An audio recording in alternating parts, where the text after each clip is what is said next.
প্রথমে মুরগিটি কাটিং বোর্ডে উঠালাম, উঠানোর পরে পিস পিস করে কাটিং করে নিলাম। একটা মুরগিতে 10 পিস করলাম, সবগুলি সমানভাবে পিস করে নিলাম। নেওয়ার পর একটা বলে নিলাম, তারপরে মশলা আছে, যাবতীয় যত যা কিছু আছে সব কিছু দিয়ে নিলাম, যা যা লাগে মরিচের গুঁড়া, আদা রসুন, fish sauce, soya sauce, oyster sauce, যত কিছুই লাগে সব কিছু আমি দিতেছি পরিমাণ হিসাব করে। এই জায়গায় টোটাল 15 কেজি মুরগি আমি ম্যারিনেট করতেছি এখন একসাথে। তো সব কিছু দেওয়া শেষ হয়ে যাইতেছে, শেষ হওয়ার পর আমি হাত দিয়ে ম্যারিনেট করে নিলাম।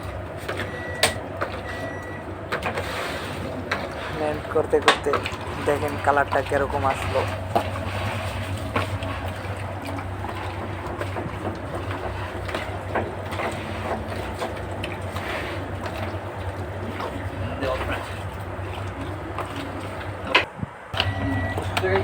একদম সব কিছু ম্যারিনেট করা শেষ পর্যায়ে আমার